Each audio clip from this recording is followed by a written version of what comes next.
Hello everyone, welcome back to my channel.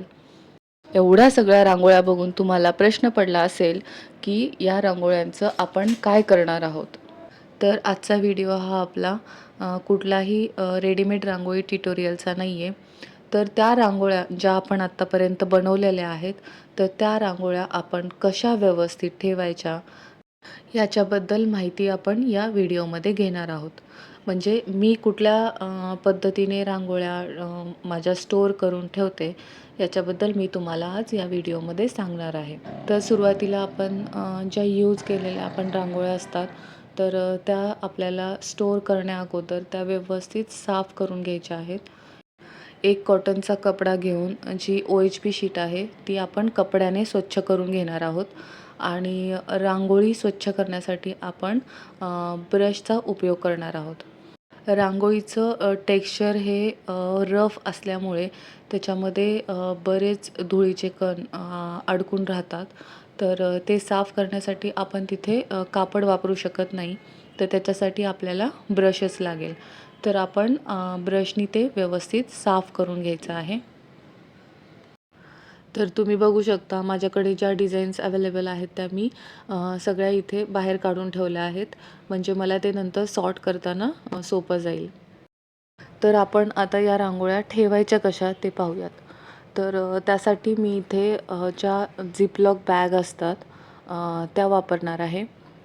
तर दुकानात पण तुम्हाला या बॅग्स मिळून जातील. पण माझ्याकडे ऑलरेडी घरामध्ये जे फर्स्ट क्रायमधून जे पार्सल येतात, तर त्याच्यामध्ये या बॅग्स आपल्याला येतात.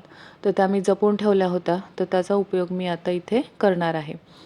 तुमच्याकडे जर अशा प्रकारच्या बॅग्स अवेलेबल नसतील, तर आपल्या साध्या ज्या प्लास्टिकच्या बॅग्स असतात जे आपण कपडे ठेवण्यासाठी यूज करतो, म्हणजे दुकानात जे कपडे ठेवण्यासाठी यूज करतात किंवा साड्या ठेवण्यासाठी यूज करतात, तशा बॅग्स वापरल्या तरी पण चालेल.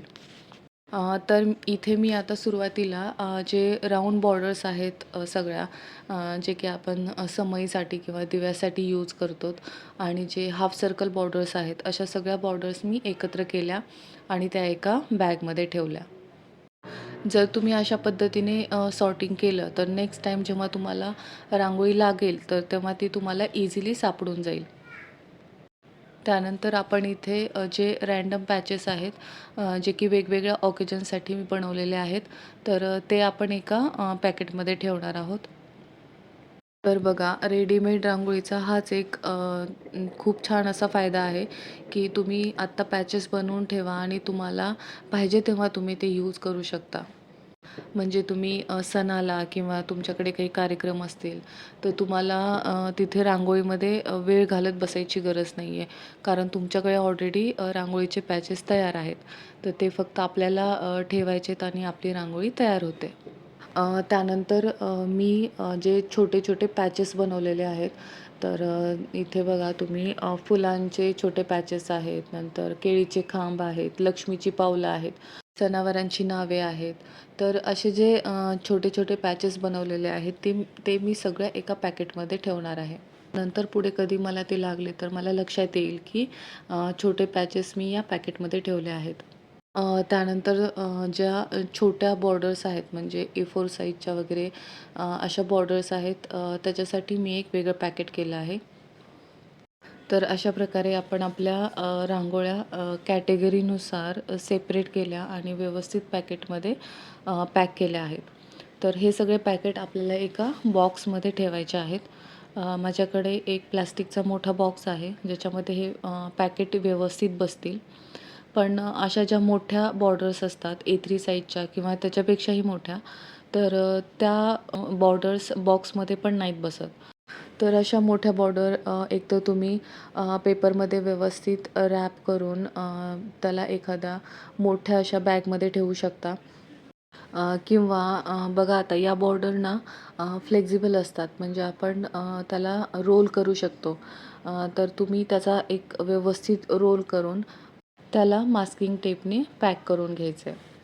तर बघा, अशा प्रकारे आपण इथे आपल्या सगळ्या ज्या मोठ्या बॉर्डर रांगोळ्या आहेत, त्या सगळ्यांचा व्यवस्थित रोल केला आहे आणि मग त्याला मास्किंग टेपने पॅक करून घेतलं आहे. मास्किंग टेप नसेल तर तुमच्याकडे रबर बँड असेल, तर रबर बँड वापरला तरी पण चालेल. रोल केल्यामुळे त्यांची साईज आता छोटी झाली आहे. तर आता आपण या बॉक्समध्ये आरामात ठेवू शकतो. जर तुमच्याकडे मोठे बॅकग्राऊंडला जे आपण पॅचेस बनवतो, तर इथे माझ्याकडे जे मी गुढीपाडव्यासाठी बनवला होता, तर तो पॅच आहे. तर तोही मी त्याच प्रकारे त्याला पॅक करून घेते. त्याच्यावरती कागद ठेवून त्याला व्यवस्थित रोल करून घेते आणि त्याला रबर बँड लावून पॅक करून घेते आणि हा पण तुम्ही मग व्यवस्थित बॉक्समध्ये ठेवू शकता. तर अशा प्रकारे मी माझ्या सगळ्या रेडीमेड रांगोळ्या व्यवस्थित प्लास्टिकच्या पिशवीमध्ये पॅक करून त्याला एका डब्यामध्ये ठेवते. तर अशा प्रकारे मी आणखीन माझ्याकडे शिल्लक राहिलेले बॅग्स किंवा अशा प्रकारचे कागद जे की तुम्हाला OHB शीटसोबत मिळतात, ते पण बॉक्समध्ये ठेवत आहे, जेणेकरून तुम्ही ते नंतर पुढच्या रांगोळ्यासाठी वापरू शकता. आता तुमच्याकडे जर असा मोठा बॉक्स नसेल तर अ, या प्रकारचे जे फोल्डर्स मिळतात, जे आपण पेपर ठेवण्यासाठी वापरतो, तर तसे फोल्डर्स जरी तुम्ही वापरले तरी पण चालेल. तर अशा प्रकारे मी माझ्या सर्व रेडीमेड रांगोळ्या एका व्यवस्थित बॉक्समध्ये ठेवते. तुम्हाला ही माझी पद्धत कशी वाटली ते मला तुम्ही कमेंट करून सांगा आणि तुम्ही तुमच्या रांगोळ्या कशा ठेवता तेही मला सांगा. जर हा व्हिडिओ तुम्हाला आवडला असेल तर व्हिडिओला लाईक करा आणि चॅनलला सबस्क्राईब करा.